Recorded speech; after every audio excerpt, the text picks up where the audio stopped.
आज हम बात करते हैं आधुनिक काल की। इसका समय सन 1868 से अब तक माना जाता है।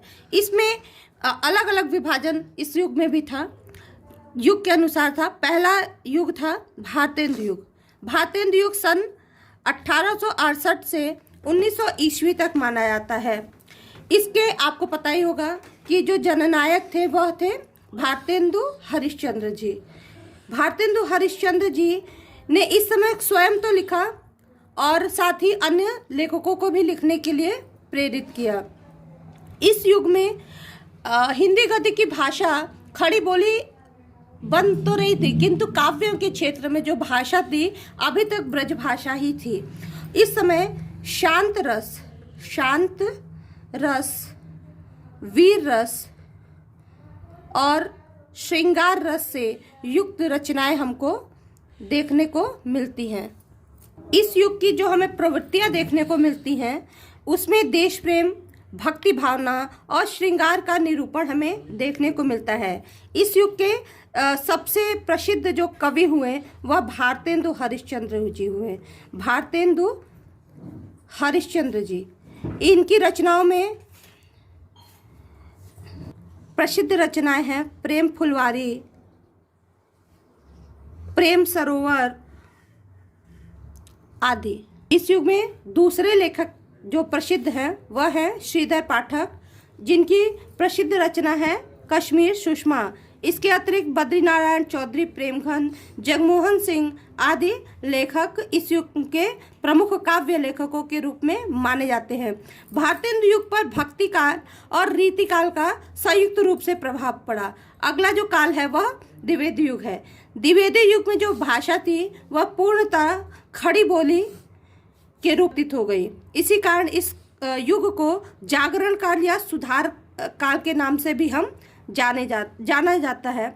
इस युग में श्रृंगार रस, कौन सा रस? श्रृंगार रस और वीर रस की प्रधानता हमें देखने को मिलती है। इस युग के पहले लेखक हैं महावीर प्रसाद द्विवेदी जी, जिनकी रचना है काव्य मंजूषा।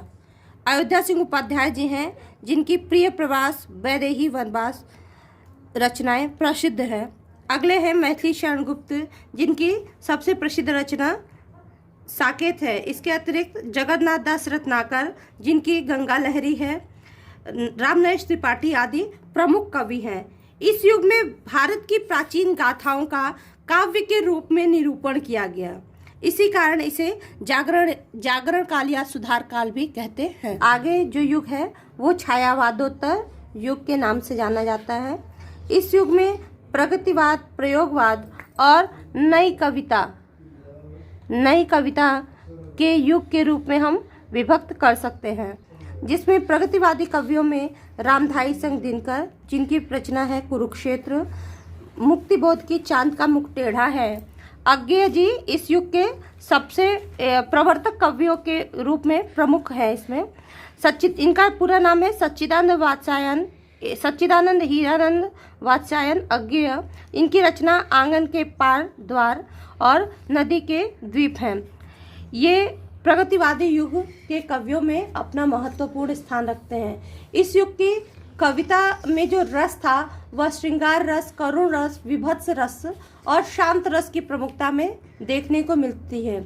इस युग की प्रवृत्तियों में दमित वासनाओं की अभिव्यक्ति और समाज के शोषित वर्गों का चित्रण किया गया है। और इस युग की कविता पर कार्ल मार्क्स का प्रभाव हमें देखने को मिलता है और इसके साथ साथ हमें पाश्चात्य जीवन दर्शन का भी हमें प्रभाव देखने को मिलता है। इसी क्रम में जो प्रयोगवाद है, इनके प्रमुख कवियों में धर्मवीर भारती, जिनकी कनुप्रिया और ठंडा लोहा है, जबकि भवानी प्रसाद मिश्र की गीत फरोश। इसके अतिरिक्त भारत भूषण अग्रवाल, गिरजा शंकर माथुर आदि प्रमुख कवि हैं। आज का जो आगे का क्रम है, सन 1959 से आगे का जो क्रम है वह नई कविता के रूप में जाना जाता है। नई कविता के आने के बाद बहुत सारी प्रवृत्तियां हिंदी साहित्य जगत में हमें देखने को मिलती है, जिसमें आधुनिक कवि कि भावुकता के स्थान पर जीवन की बौद्धिक दृष्टिकोण को देखता है और इसीलिए उसे काल्पनिक आदर्शवाद के स्थान पर कटु यथार्थ अधिक आकृष्ट करता है। धन्यवाद। Thanks for watching. Thank you. Please like, subscribe and share my channel.